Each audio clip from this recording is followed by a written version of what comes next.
Bienvenidos al Postworld Podcast, grabado en los estudios Bunker de Karl Marx Studios en algún lugar perdido de Berlín.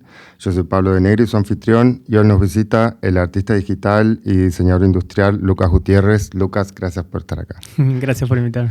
Me dijiste que eres artista y diseñador nada más, ¿no? En tu bio dice artista digital y igual ha ido cambiando, ha ido cambiando en base en otra época se hubiera dicho artista media artist o algo así. Sí, a veces depende mucho el marco en el cual esté haciendo algo.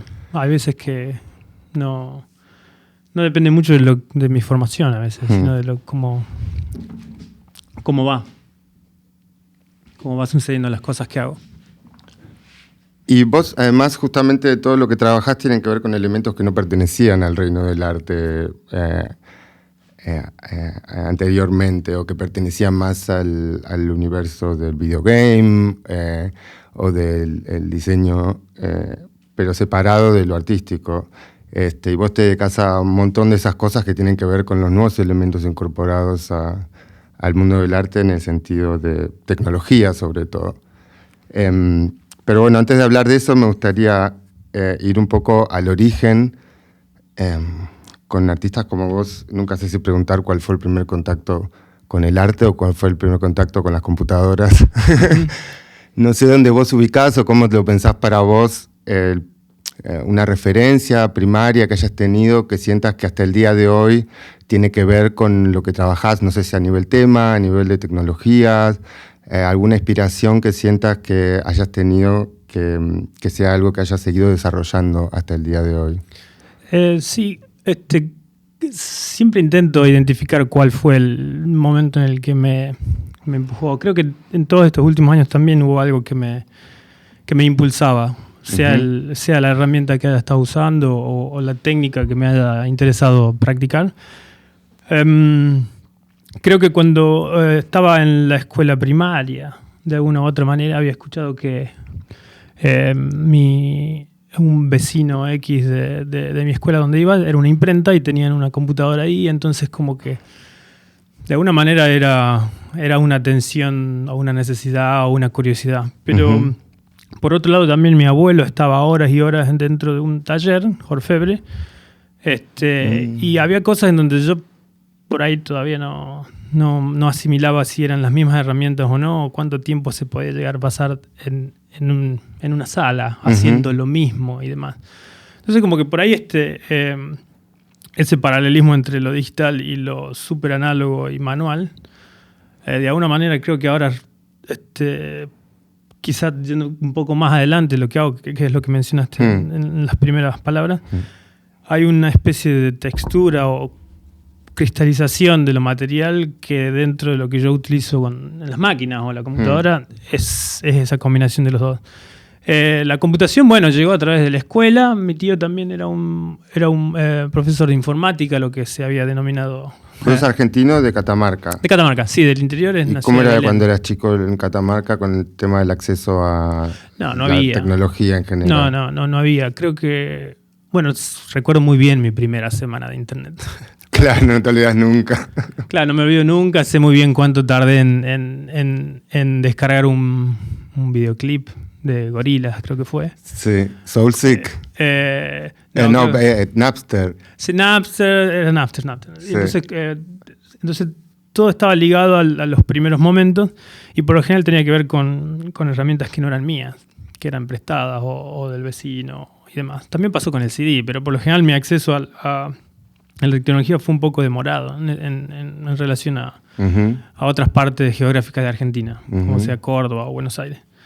Y creo que en esos momentos en donde me encontraba solo, encarando o enfrentándome a esa novedad, por lo general llegaba a circuitos abstractos y de un vacío digital en esa época que es muy diferente al que uno puede conceptualizar ahora, que era realmente la nada, era el Deep Web.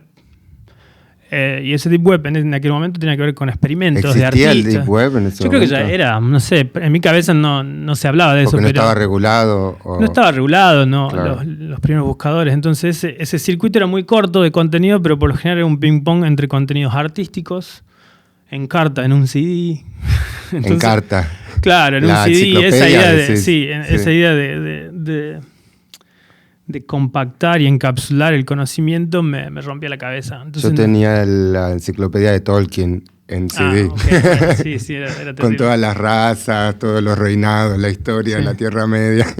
Entonces, toda esa fragmentación del conocimiento me generaba mucha intriga, aún incluso así también por la formación o la idea piramidal de la educación primaria, él siempre se más hacia arriba, me hacía mucho ruido que esto también en aquella época en donde Internet era también un poco fragmentado, yo tenía que esperar un update o una nueva PC Magazine para conocer un poco más. Hoy en día nosotros, Martín Borini es nuestro amigo en común, fue invitado al podcast, en los primeros podcasts, y contó su historia heroica de cómo se aprendió a programar yéndose a un cibercafé y contactándose con las comunidades online, y atraído por esta cosa horizontal, que es lo que decís vos, de lo que proponía Internet. De alguna forma eso te sedujo también a nivel comunidad, a nivel cultural. Sí, lo tuve más de grande también, porque cuando me fui a estudiar, ya en periodos de universidad, aún estaba compartiendo una computadora con mi hermano, entonces nuestro acceso aún así, en esa parte de ejercer la parte tecnológica, la educación técnica o lo que ha demandado mi carrera de diseño industrial, era seguir compartiendo una herramienta que hoy parece hasta ridículo, compartir un celular o compartir una laptop. Sí, se ha convertido en un elemento muy privado. Y eso también ha llevado a que yo haga cosas muy, muy personales con mi trabajo artístico. Creo que son muy personales ahora. En ese momento estaban compartidas, digamos. Tenían que ver con un acceso general. En general acá se habla mucho de ese tema. Me pasa que con los invitados primermundistas, se podría decir, no me sigue mucho el juego cuando hablo de, aún hoy, con el tema del arte y tecnología, el problema del acceso a esa tecnología para poder hacer arte con tecnología. Y muchos que no son tercermundistas, digamos, que no vienen de como nosotros, de países subdesarrollados, no lo tienen ya en la cabeza. Hay como una concepción de que ya no existe más esa, que como casi todos pueden tener un smartphone, entonces ya no existe esa limitación al acceso a la tecnología. ¿Vos qué pensás en ese sentido? ¿Sigue existiendo de esa manera? ¿Alcanza con que todos tengan un smartphone para decir... Todavía sigue siendo una cuestión del acceso a la educación. Aún creo que eso sigue dependiendo mucho de Internet en algunos campos. La formación de docentes también ha llegado a depender muchísimo de la capacitación online de ellos en base al sistema que se provee. Pero sí, esa mirada creo que tiene mucho que ver con una generación de los 90 transición. Ahora se repite por ahí quizá también con cómo surgió esto de la digitalización o de las... del arrastrar o forzar formatos a lo digital o a lo híbrido en el periodo que tuvimos del 2020 hasta ahora. No, sin hablar de las reuniones y creo que esta es la primera entrevista que tengo física. Bueno, esto empezó en realidad durante la cuarentena. Después del primer año de cuarentena me estaba por volver loco. Yo me alimento mucho espiritualmente del contacto con la cultura. Y cuando se cortó todo, después de un año de no poder hablar con nadie, salió un poco natural, como una especie de sanación de esa... Sí, claro, de conectarse al final, que es lo que más o menos estamos intentando discutir ahora. Lo que decías era de qué es lo que va cambiando, o lo que cambió un poco, o cuál fue esa limitación al acceso tecnológico. También nos sucedió y estuvo sucediendo con esa especie de cuello de botella en donde todo se tenía que ajustar a un formato híbrido, desde lo artístico a lo no. También, desde lo profesional hubo más demanda para cierto nicho de diseñadores que ya trabajaban en formatos digitales. Y otros se tuvieron que adaptar y sufrir o ver cuándo pasaba. Sí. creo que eso sigue todavía en otros aspectos. El boom de los NFT también fue, no todo el mundo podía de alguna u otra manera acceder a ese formato. Y ahora creo que también estaba pasando con esta ola de aplicaciones de inteligencia artificial que también parecen ser amplias y horizontales. Pero la verdad que hay que ver. Todavía no pasó. Pero... Claro. ¿Y cómo fue eso de mudarte a Córdoba, no? Claro, fui a estudiar en Córdoba, en la universidad. Desde que no tenías compu... Claro, en un momento, bueno, ya es como que apareció como una necesidad y un esfuerzo entre varios. Y con mi hermano, bueno, empezamos. Mi hermano es ingeniero en electrónica, él está mucho más ligado. Ahí tenés un consultor. Pero lo más loco es que entre los dos ingresamos, si se quiere, casi hasta por un mismo camino, pero esa manera de interactuar o esa manera de trabajar o incluso hasta hablábamos anteriormente de trolear, de discutir, de repensar, es muy diferente la manera en la que hacemos las cosas. Entonces compartimos, bueno, empezamos a estudiar diseño industrial por un lado, ingeniería por otro, y ahí fue en donde me encontré con algo mucho más, si se quiere decir, más artístico, mucho más... ¿Él colabora también con vos en proyectos artísticos?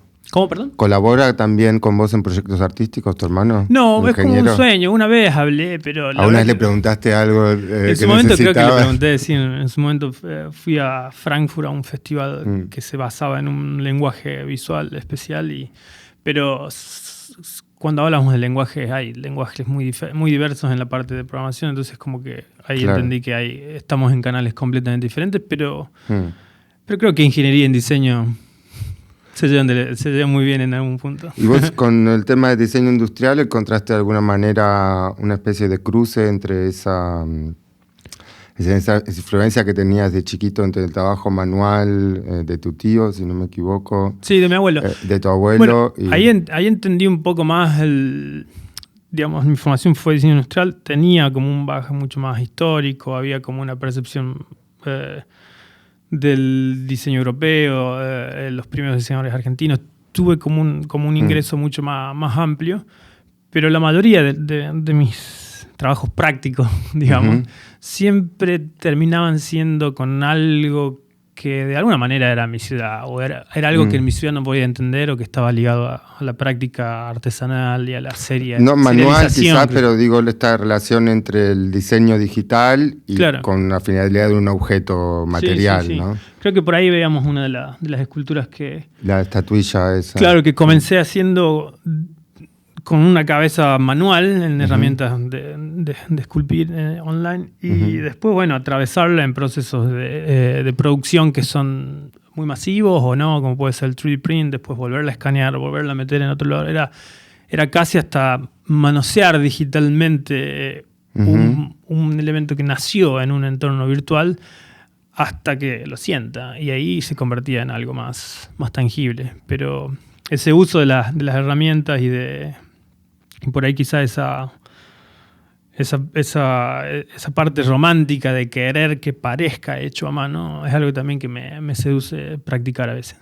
Es interesante porque con todas las nuevas tecnologías de representación de la realidad, las artes, pasó con la pintura, con la fotografía, pasa ahora todavía con lo digital, con el cine digital, los videojuegos, el tema de que hay más allá de que sea un proyecto artístico, un proyecto comercial, siempre está esta parte de que la tecnología siempre trata de emular la realidad. Nosotros tratamos de ver hasta dónde la nueva tecnología puede emular la realidad lo más fielmente posible. Hasta puntos que ya es un poco creepy porque se hace indiscernible, ¿no? Claro, ahí es donde... Sí, ahí es donde se convierte en otra cosa, no sé. Pero bueno, no creo que sea lo que rige tu obra, el tema de que represente lo más fielmente la realidad, sino que buscas... No. Cuando hablo de proyectos, no sé, que son netamente digitales, como algunos de esos que se están convirtiendo, claro, que se están convirtiendo en materialidad, en mi representación virtual o digital, por más que sepa y conozca o tenga las posibilidades de llegar a una representación muy sólida e imitar la realidad, no tengo interés en eso. Pero hay más como un intento de trasladar ciertas texturas o como el sentimiento de algunas texturas. Sí. Creo que, sin ir más lejos, en uno de esos proyectos que hoy es un tapiz o una serie de tapiz, o encontrarme con situaciones donde una escultura y una planta, no sé, empiezan de repente a tener el mismo color. Y me gusta encontrar algunas cuestiones que son esos secretos que encontraba en un taller de mi abuelo, son esos secretos que a veces no entendía cómo entrar a un videojuego. Entonces como que hay procesos que dejo que terminen ahí. Cuando tiene que ver con un proceso más artístico, personal, cuando llego a un resultado, incluso en esa parte donde aparece un rayo, un arcoíris, o sea, son sorpresas que aparecen en la composición de algunos objetos que hago. La verdad que de planificado hay muy poco en esas sorpresas o en algunas de las imágenes que estamos viendo. Claro, porque hay una búsqueda áptica con H, en el sentido de que la traslación de estas texturas que pueden tener que ver con lo 3D, que es como si fuera como un vidrio, entonces vos lo trasladás también a objetos de vidrio, o estos diseños generativos que terminan armando como una especie de telar, y estás haciendo lo de los tapices en ese sentido. Hay como algo del tacto en ese sentido en la búsqueda, me parece a mí. Claro, en particular en ese proyecto de textil que estaba haciendo, también doy lugar a que esa herramienta o ese proceso o la persona con la cual estoy colaborando entienda y manipule de otra manera. Creo que en esa parte es donde uno adhiere a que hay otros factores, hay otras personas, hay otra percepción a la mía. Entonces cuando ya se convierte en algo táctil y colaborativo, me parece que está bueno que eso pase a otro layer, como para hablar con terminología digital. ¿Terminaste diseño industrial ya haciendo proyectos, colaboraciones artísticas? ¿Eso vino después? Sí, terminé. Creo que en los últimos 2 años o 3 años estaba ya metido en la comunidad VJ de Córdoba. Ahí es donde más o menos conecté con Clandestina, un grupo donde los conocí a Martín y a toda la banda de Buenos Aires, y ahí fue cuando ya estaba un poco más embebido en la parte gráfica. Trabajé mucho como diseño gráfico también. Trabajé en un boliche por 7 años, estaba muy vinculado a las pantallas, hacía visuales en vivo, entonces como que eso me iba haciendo girar y me iba acercando a esos lugares en donde todavía no estaba muy bien tagueado, digamos, que era entre la luz, el video. Hubieron muchos VJs acá en este podcast, se habló mucho de eso, es muy post-world, porque es como ese tipo de cosas que no son nuevas, pero a la vez nadie termina de identificar bien. Es como un arte un poco oscuro en ese sentido, entre un arte y una técnica que además nunca se le terminó de dar el rol o la visibilización que uno esperaba. Yo me acuerdo al principio de los 2000, cuando empecé a hacer visuales, estaba seguro de que en un par de años iba a ser el DJ y el VJ. Es verdad, en los eventos de arte electrónico, los festivales de arte electrónico donde vos participás, es así, pero no en un sentido de la cultura popular. Claro, ha sido un formato que también ha ido mudando y se ha adaptado cuando quizá algunos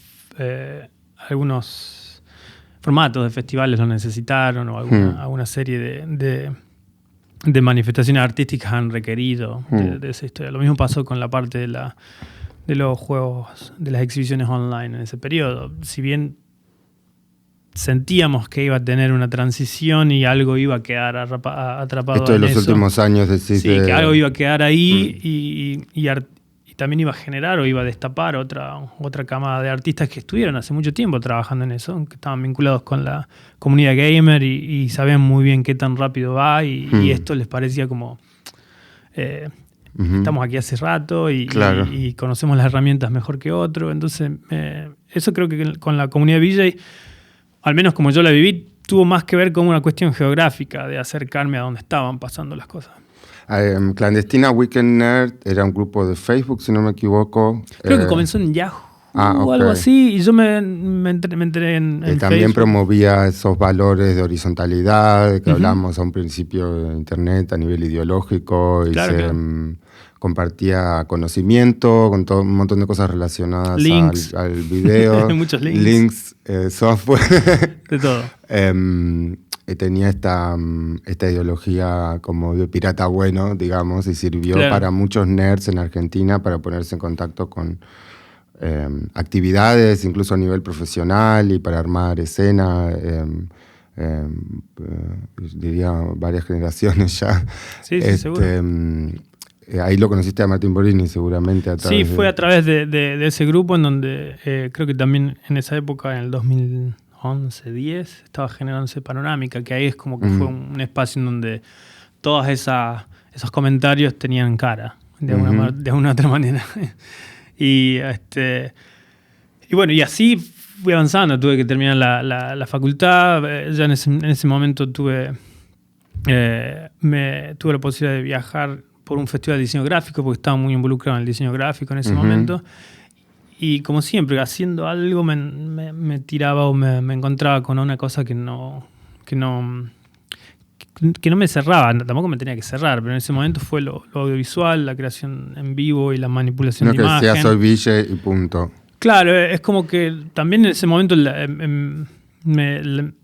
parte técnica de lo Ville que yo tenía se estaba yendo un poco más al diseño de escenarios, a la parte de composición de imagen, luces. Claro, y la verdad que sí, no sé si es curiosidad, pero era de una necesidad interna de la búsqueda. Sí, de algo más.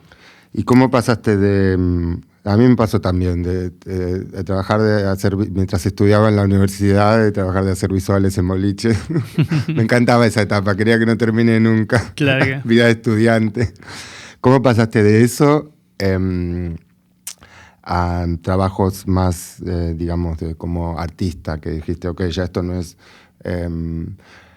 diseño de escenario, diseño de luces o hacer visuales en vivo, sino esto es un proyecto, una colaboración en el marco de artístico institucionalmente? Sí, creo que lo hablábamos antes en la cocina. Sí. Normalmente ese tipo de tag o de label me lo dio alguien que trabajó conmigo en un momento. Para ese entonces yo creo que cuando recién comenzás, incluso ahora comenzando con nuevas cosas, no estás muy seguro si sos vos el que tiene que decir que sos o no, si soy yo entiendo, es lo más difícil del mundo. Pero en ese momento estaba trabajando mucho como diseño gráfico, era Ville y demás. Incluso la primera vez que toqué en Panorámica hubo un error ortográfico. Escribieron mal el nombre de mi set audiovisual y no dije nada yo, porque yo no tenía nombre para mi set audiovisual y es como que quedó ascendente y dije sí, la descripción era ascendente, pero le pusieron ascendente. Entonces la consecuencia o esas etapas se iba formando en relación a cómo los otros Suerte que no dijiste nada, porque yo en Panorámica lo reté, yo era un pendejo en esa época, lo reté a Martín un montón, pero no me acuerdo qué cosa, años después me avergoncé de eso, pero mejor que tampoco le viniste vos con algo. No, a mí o sea, obviamente si hay algo que me molesta, lo digo, pero en ese momento me parecía súper, no sé, súper emocional, súper random. Me atraía mucho saber qué es lo que el otro veía de mí. Y hoy en día también de cómo nos mostramos en las redes sociales o qué compartimos y qué no, que de alguna u otra manera también tiene que ver con alguna de las esculturas que hago. Siempre me interesó primero ver cómo uno es visto y después, en base a eso, ordenarlo y obviamente sí, el Panorama fue importante entonces. Sí, en ese momento fue porque creo que después me pasó también en el Festival Mira, cuando estuve acá en Europa por la primera vez, en donde estaban esas llamadas Open Call. Y me parecen los momentos más crudos y honestos de cualquier situación. No se hace mucho últimamente en esos festivales, porque en realidad eras percibido, sin un poco de bagaje, sin un poco de estructura. Era cómo te lo presentabas vos y cómo de una u otra manera. Y mi año también tiene esas facetas. Hay gente que solamente conoce mi trabajo visual y me encanta que solamente conozca eso, porque también tengo muchas cosas ahí que me gusta mostrarlas. Ahora cuando comienzo a hacer algunos trabajos, por ejemplo, con Robert Lipok. Robert Lipok. Que desde aquel momento que trabajamos. Robert Lipok también es un contacto, un puente fuerte con el arte institucionalizado, diría yo, por la historia y la actividad, por lo menos acá en Berlín, sí. con el circuito de galerías y esto del sound art, con performance, claro. Publicaciones. Yo tengo un CD, por ejemplo, del Berliner Kunstverein, de unas ediciones de discurso y música de Robert Lipok. Sí, Robert es genial. Y nuestra conexión fue, en realidad, para hacerlo más corto, fue como él vio mi trabajo en ese momento. Yo la verdad que no hacía covers para álbum, pero sí estaba generando un output o estaba mostrando mucho, algo que para él replicó ahí. O sea, ¿lo conociste a partir de hacer un cover para un álbum? Para él. Fue como, estaba... En ese momento es como que te movés y empezás, no sé, creo que fue un patrón muy común en los que vivimos un tiempo en un país o otro, estamos dando vuelta, que agregamos, y Facebook era una máquina de agregar personas y eventos, una cosa así. Y después, bueno, ese tiempo pasó y sí, nos conectamos. Escribió, nos escribimos. El algoritmo de Facebook fue. Sí, él me dijo, che. ¿Viste que algo bueno tiene? Claro, pero eso fue, por eso te digo, me gustan esos momentos. Me sigue pasando, entonces como que por lo general como diseñador entonces fue el contacto, más como sí, en realidad no estaba el diseñador del sello, el que iba a hacer toda la parte gráfica y layout, sino que él necesitaba transferir el concepto sonoro de su álbum para su record. Y ahí fue como que nos sentamos y salió. ¿Ya vivías en Berlín? Sí. ¿Y cómo, vayamos un poquito más atrás, cómo fue el momento de que estabas viajando y haciendo visuales, terminando la facu, entre ese momento hasta decidirte venir acá? ¿Te viniste de Córdoba directo a Berlín? ¿O? No, en Córdoba estuve, terminé la facultad y me fui en los últimos 3 años, empecé a viajar por esta cuestión del Festival de Diseño Gráfico y estuve un tiempo en Portugal. En Portugal por eso hablas portugués, te escuché hablando por teléfono en portugués. Sí. Trabajé, conocí, en ese primer viaje me pasaron un montón de cosas que estaba muy listo a que pasen, pero la verdad que estar listo a que pasen hay una... A veces hasta que uno no se empieza a mover tampoco pasa. Y quedé en contacto con una serie, con un grupo enorme de amigos que en ese momento fueron a Argentina, fuimos, vinimos, estuve como en un triángulo de viajes por un periodo del 2000 hasta el 2014 más o menos, entre Portugal, Córdoba y Alemania, donde es mi pareja. Y fue que de repente, así, literalmente se me acabaron todas las visas. No había otra opción que empezar a definirlo un poco más al entorno. Y ahí dije, Berlín tiene algo que no sé qué es. Vamos a ver. Hay muchos raros que terminamos acá. Nadie puede explicar por qué, sobre todo después de los primeros inviernos. ¿Por qué tomé esa decisión? ¿Y hace cuánto ya que te mudaste? Creo que 6 años. 6 años. 2016, 2015, no sé. Eso también me gusta, está ahí. Es como una nube. Claro, sí. ¿Y sentís que acá perfilaste más hacia un lado o seguiste desarrollando algo particular? No sé, el tema de programación o de espacios virtuales. ¿Hubo una influencia de Berlín o un cambio en venirte a vivir a Berlín en el tema de tu práctica? Bueno, fue un empujón bastante grande de llegar a una ciudad. Lo mismo me había pasado en Lisboa. Llegar con una idea de cómo funcionan las cosas a nivel artístico, visual o profesional.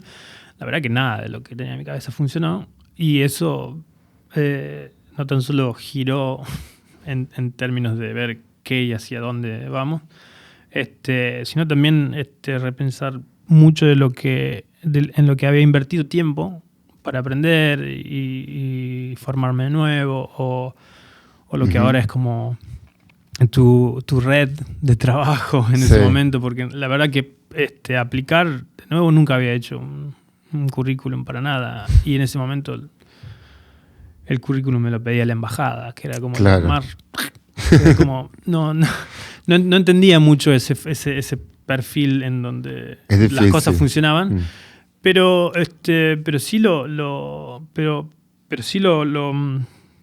mastiqué de una manera en donde me parecía que era necesario también para lo que estaba haciendo. Era ver si las cosas que había generado y había hecho funcionaban en otro lugar. Y si las cosas que no habían funcionado en el lugar en donde yo estaba viviendo, ¿por qué no funcionaban allá? Hasta ese momento ya habías hecho, visualización en vivo, diseño. ¿Habías hecho instalaciones inmersivas ya, por ejemplo? No, había hecho con un amigo, Pablo Sosa, habíamos hecho un par de happenings, digamos, una cosa así, donde éramos unos fanáticos de los proyectores y conectábamos cosas. El hashtag inmersivo no estaba. Siempre me gusta como meterlo en una línea de tiempo. En ese momento era más hashtag audiovisual, hashtag performance audiovisual. Claro, y después empezó a ser un poquito más para arriba. Pero no, eso llegó en el momento en el que lo inmersivo tenía que ver más con lo planetario, la sala proyectada en 360. Literalmente el sistema de proyección del planetario. Claro, eso fue como ahí. Igual fue como, depende mucho de qué instituciones vendan ese formato. Claro, el domo. Depende mucho de quiénes son o qué tanto el mercado fuerza. Lo mismo pasó con realidad virtual. Aparecen una serie de hashtags que levantan y destapan una comunidad de artistas y de creadores, y hay otras que en su momento, las mueren con ese hashtag, por darte una idea. Todavía no me tocó morir con uno en particular, pero estoy muy ansioso de saber cuál Tampoco es. Te sentís identificado con uno en particular. Digo, tenés tema de la multiplicidad y de la búsqueda con respecto a las técnicas. Sí. También soy muy respetuoso de la comunidad en la que está ahí y aprendo mucho de eso para ver si me refleja o retumba algo en mi práctica también.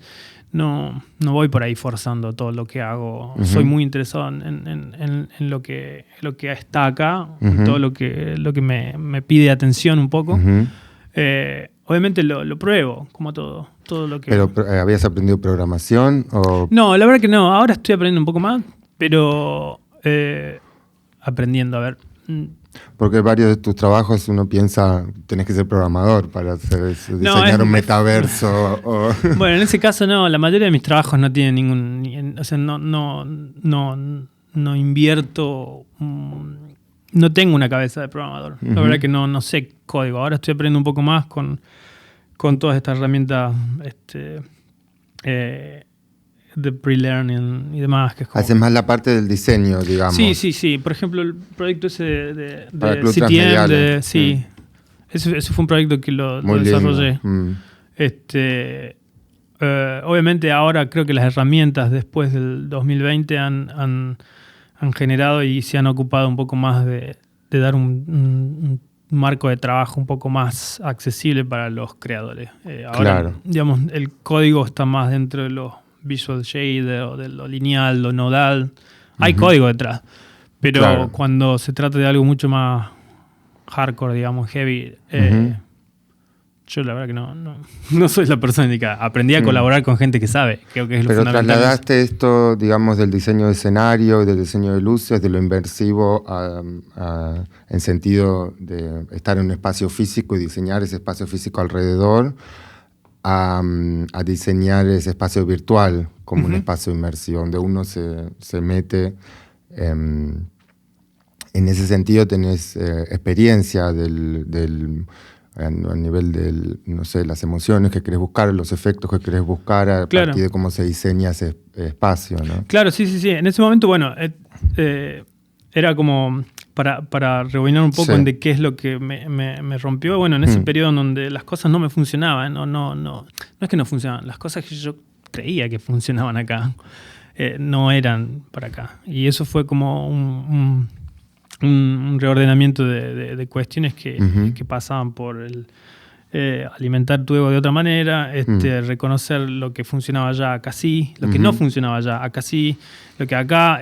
Era más entender un poco eso y me llevó un buen tiempo. Creo que hasta el 2018 fue 2019, 20.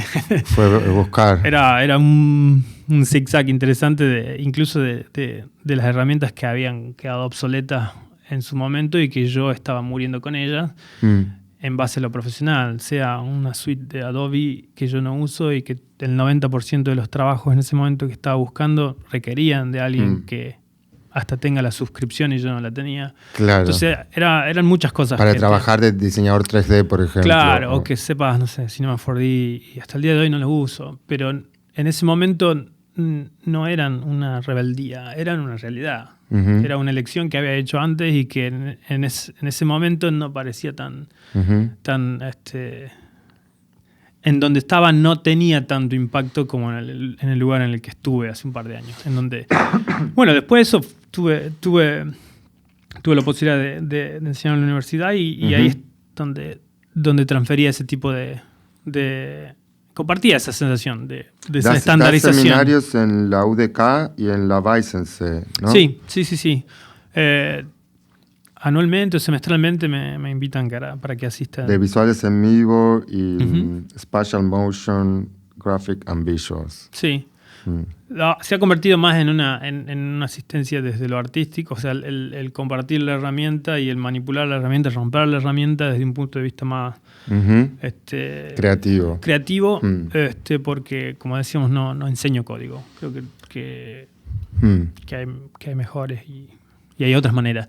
Pero eso sí, eso fue casualmente la herramienta que decidí estudiar en un momento en donde no tenía nada y es la que hoy en día más o menos domina la mayor parte de mis trabajos, que puede ser. ¿Y eso que murió, que estaba muriendo, que decís que no funcionaba más, que tiene que ver con las visuales en vivo o con la performance audiovisual o con a qué te referís? Eso que decías que ya no funcionaba. Bueno, lo primero que había sido era el rol de VJ, pero no por la disciplina, sino por el lugar. Creo que por el mercado también.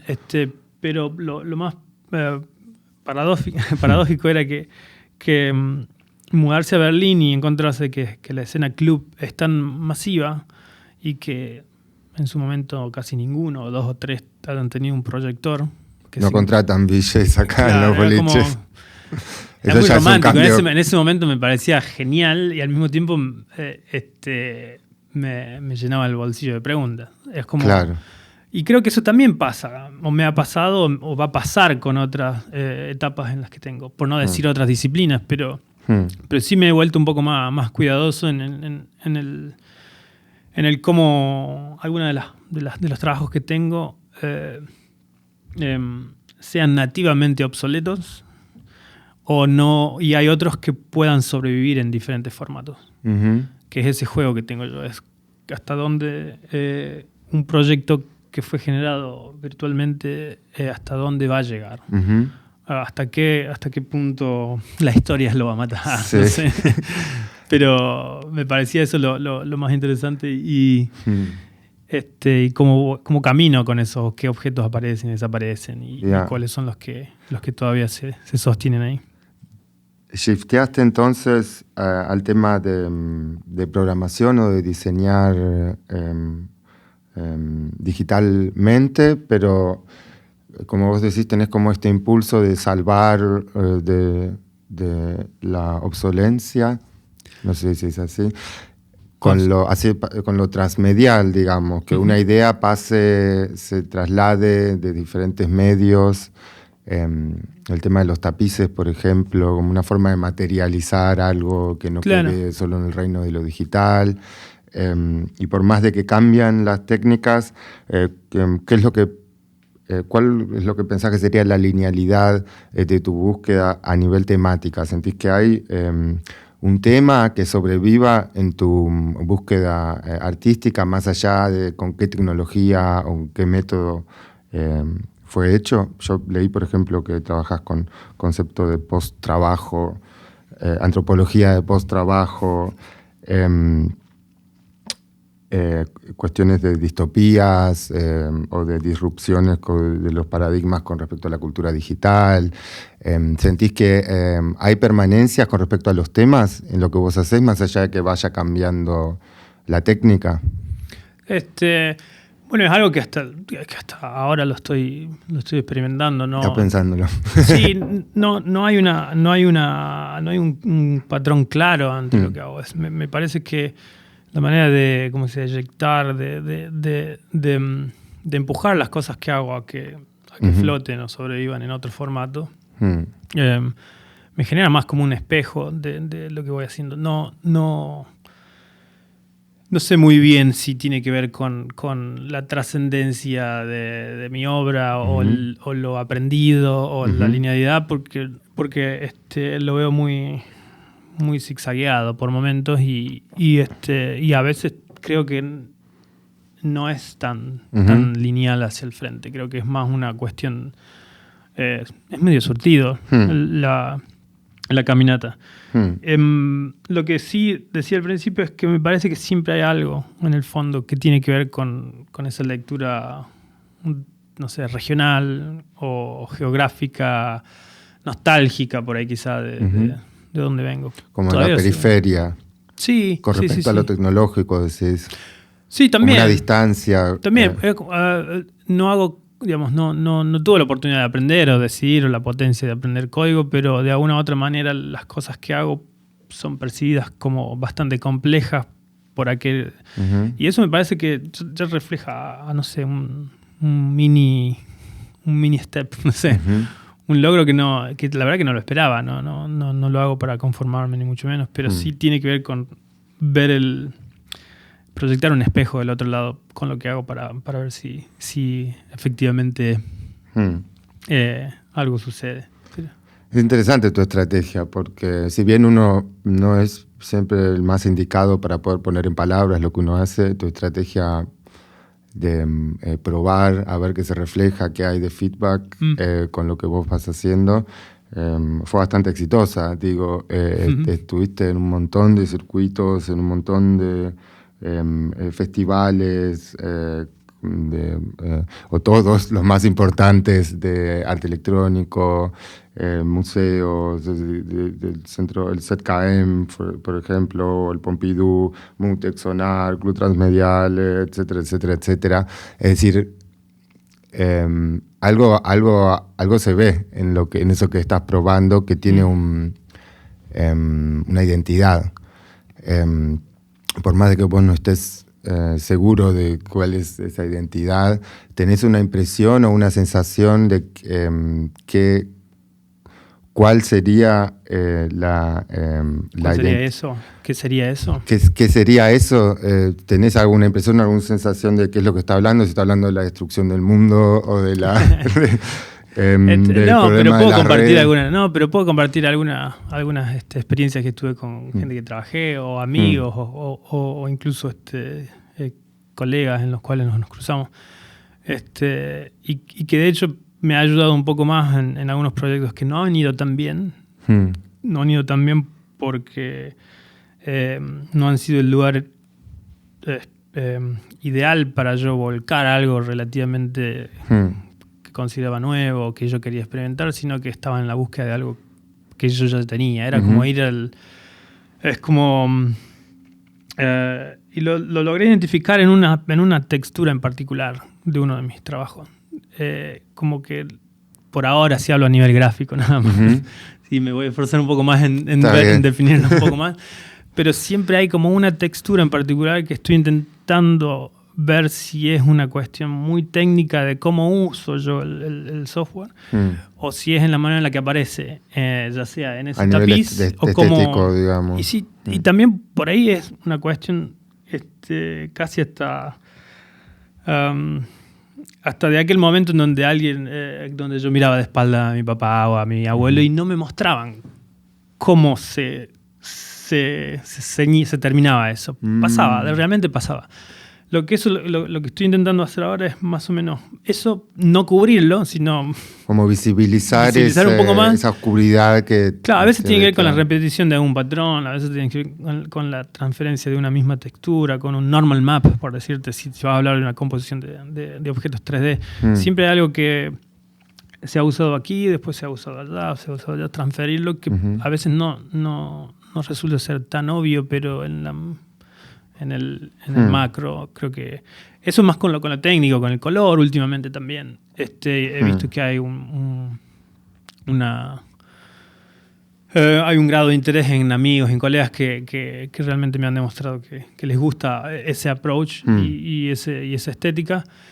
Y después hay otra que creo que lo robé, o no sé, creo que si esa descripción me dijiste de mi bio, quien escribió eso lo escribió una amiga. Sí, eso lo escribió alguien que vio de mí, pero por ejemplo... en general es así. Claro, pero lo sentí tan preciso. A mí me encanta. Y después había lo otro que era con... Hay una cosa medio retro en lo unfinished. Y creo que ahí es donde si se quiere, intento hablar de que no hay... Retro no vaporwave. Claro, no todo el retro es vaporwave. Pasé por ahí también. Acá hay que aclarar, porque casi siempre se usa como sinónimo. Claro, creo que un profesor de la Universidad de Bielefeld me había invitado y de repente me encontré que él estaba hablando de lo que hacía de la misma manera en la que uno se lo presentan, digamos.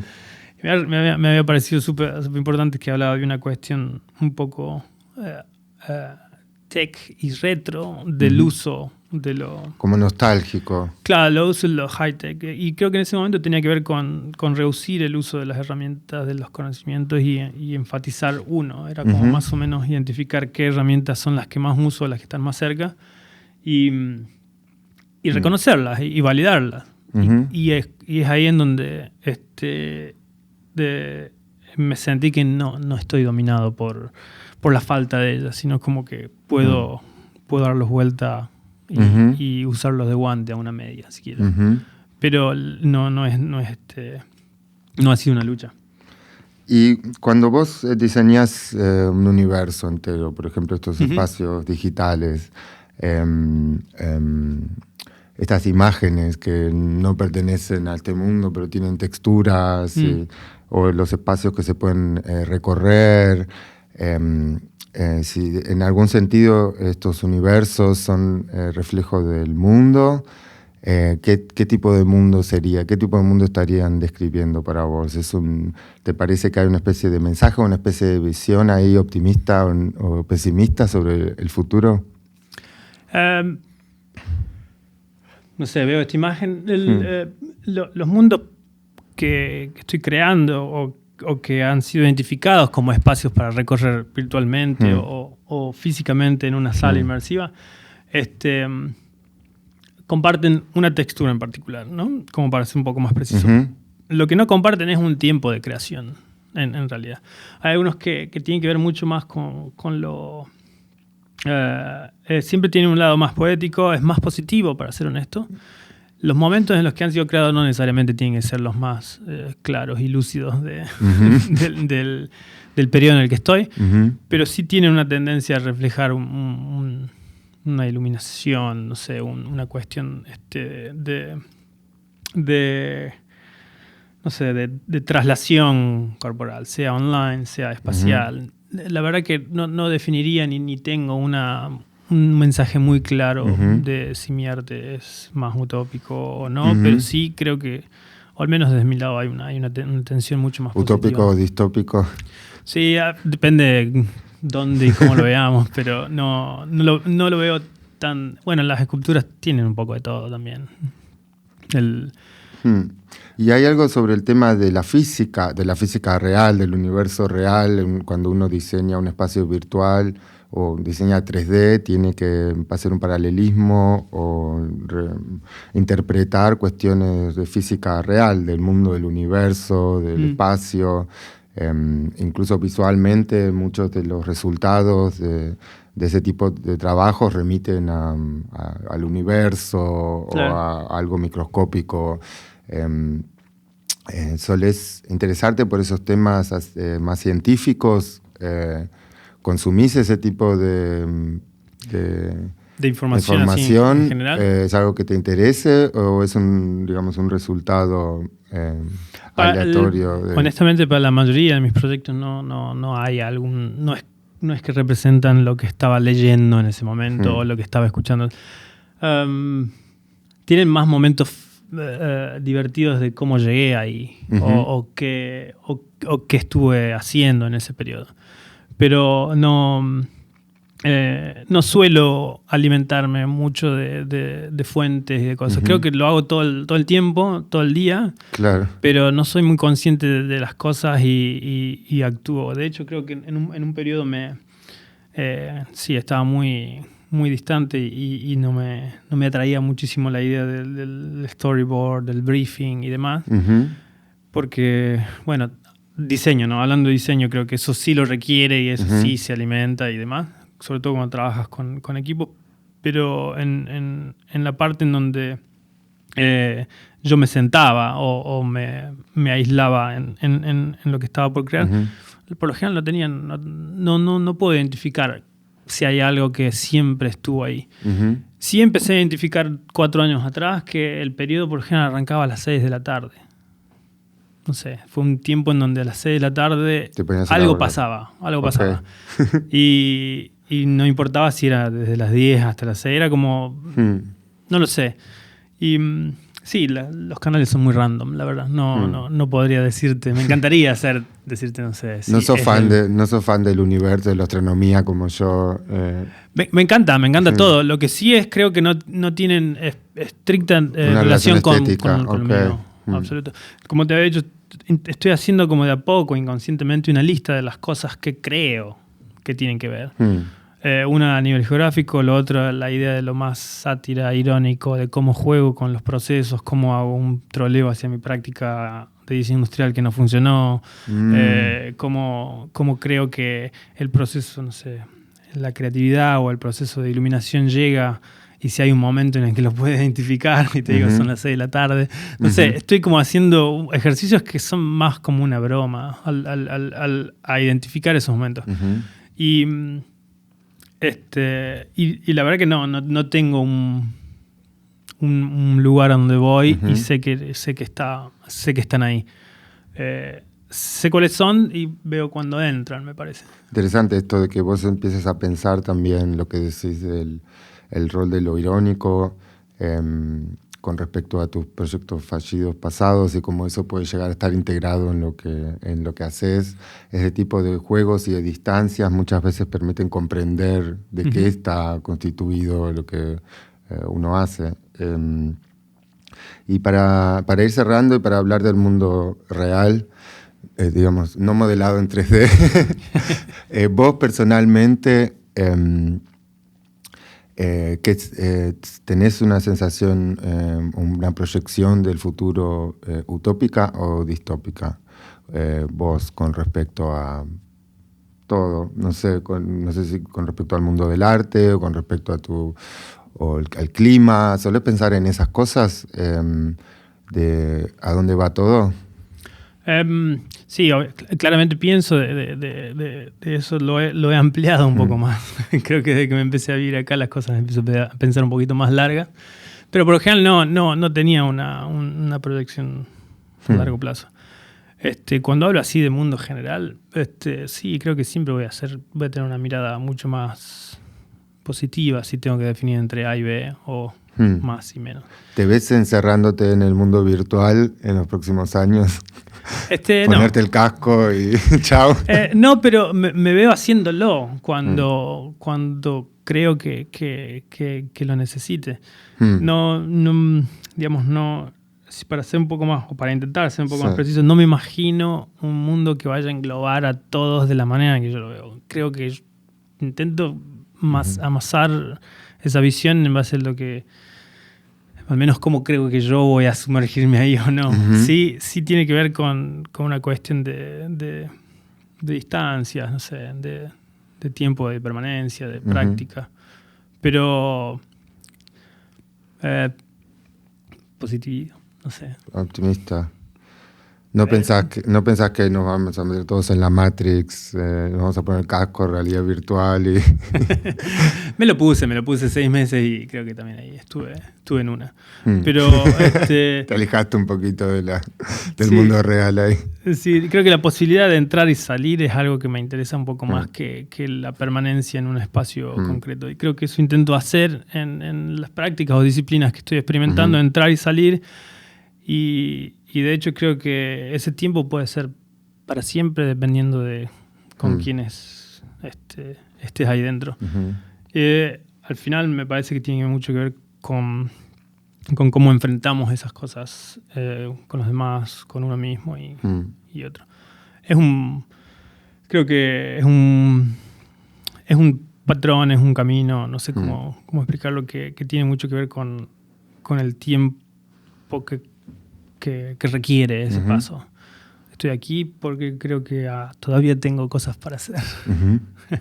¿Qué le dirías a alguien que está pensando ahora en empezar una carrera, digamos, mixta como la tuya, entre tecnología y arte y diseño digital, que no sabe bien cómo se relacionan esas cosas, que no está seguro? ¿Qué le dirías a esa persona?